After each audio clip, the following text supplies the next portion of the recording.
ఇక్కడ మరి ముఖ్యమంత్రి రేవంత్ రెడ్డి గారు మరి ఇక్కడ ఈయన పరుగు ఉంది. ఈయన కూడా అంటే అడ్మినిస్ట్రేషన్ పరంగా ఇంకా స్ట్రాంగ్ కావాల్సినటువంటి అవసరం ఉంది. అభివృద్ధి పరంగా ప్రణాళిక చేయాల్సిన అవసరం ఉంది.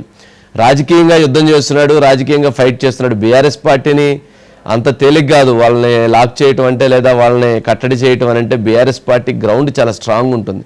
కానీ అనుకోకుండా మొత్తానికి పొలిటికల్గా అయితే వాళ్ళని హోల్డ్ చేశాడు, వాళ్ళని బ్రేక్ చేయగలిగారు ప్రస్తుతానికి. సరే రేవంత్ రెడ్డి గారు ఇదేదో లొట్ట పీస్ కేసు అన్నా, లేకపోతే ఇంకే కేసు అన్నా ఏదన్నా కానీ సరే ఏదన్నా కానీ స్ట్రాంగ్గా ముందుకి వెళ్ళేటువంటి ప్రయత్నం చేస్తున్నారు. ఇది ఎలా ఉండబోతుంది అజిత్ గారు?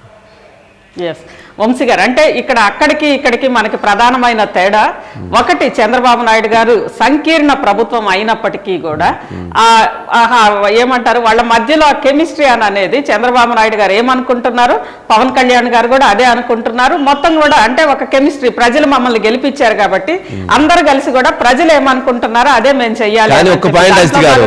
ఒక పాయింట్ ప్రజలు వాళ్ళిద్దరూ బాగుండాలని కోరుకుంటారు, లేదా వాళ్ళ ముగ్గురు టీడీపీ, జనసేన, బీజేపీ బాగుండాలని ప్రజలు కోరుకుంటున్నారు.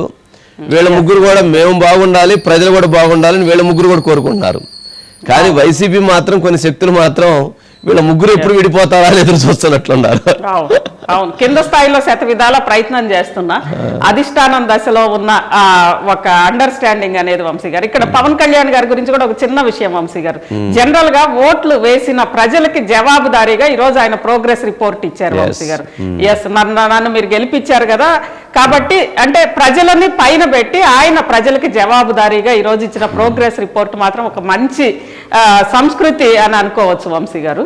ఇక ముఖ్యంగా తెలంగాణ రాష్ట్రానికి వస్తే మనం అక్కడ సంకీర్ణ ప్రభుత్వం అయినా అందరిది ఒకే మాట ఉంది వంశీ గారు. ఇక్కడ ఒక్క కాంగ్రెస్ పార్టీ అయినా ఒకే మాట అనేది మనకి తెలుసు కాంగ్రెస్ ప్రభుత్వం ఎలా ఉంటది అనేది. దాంతో రేవంత్ రెడ్డికి ఫ్రీ హ్యాండ్ ఉందా లేదా అనేది ఒక్కొక్కసారి, ఎందుకంటే మనం చూసాం కొన్ని విషయాల్లో చాలా దూకుడుగా వెళ్ళడము, అంతే స్పీడ్ గా వెనక్కి రావడము, ఇలాంటి సందర్భాలు చూసాం కదా వంశీ గారు. హైడ్రా గానీ లేదంటే ఫోన్ ట్యాపింగ్ గానీ ఇలాంటి అంశాల్లో చాలా దూకుడుగా ముందుకెళ్లడము, మళ్ళీ అంతే స్పీడ్ గా వెనక్కి రావడం, వీటికి సంబంధించి అంటే ఆయనకు ఫ్రీ హ్యాండ్ ఒకే పార్టీ అయిన సింగిల్ పార్టీ ప్రభుత్వం, కాంగ్రెస్ పార్టీ ప్రభుత్వం అయినా ఫ్రీ హ్యాండ్ ఎంతవరకు ఉంది అని అనేది మనం ఒకసారి ఇక్కడ చూడాలి వంశీ గారు. అయితే రాజకీయంగా మాత్రం 24లో రేవంత్ రెడ్డి సక్సెస్ అనుకోవచ్చు వంశీ గారు. అంటే తన ఎజెండాలో ప్రతిపక్షాన్ని ఫిక్స్ చేయగలిగారు చాలా తెలివిగా. అంటే ప్రతిపక్షాన్ని తన అనుకున్న ఒక ఎజెండాలో ప్రతిపక్షాన్ని ఫిక్స్ చేస్తే ప్రతిపక్షానికి ఇతను ఎజెండా ఇస్తున్నారు వంశీ గారు. అది చాలా తెలివిగా చేయగలిగారు. కానీ అది కొంతవరకు ఉంటది, అది 24 సంవత్సరం అంతా దానికి సరిపోయింది, పొలిటికల్ గా సక్సెస్ అనుకోవచ్చు వంశీ గారు.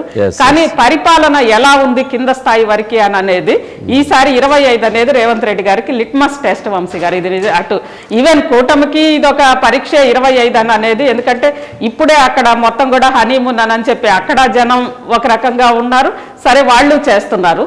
ఇక్కడ కూడా 25 రేవంత్ రెడ్డికి, ఇక్కడ రేవంత్ రెడ్డి 24లో తన పొలిటికల్ గా తను సక్సెస్ అయ్యాడు, 25 అడ్మినిస్ట్రేటర్ గా సక్సెస్ అవ్వాలి వంశీ గారు.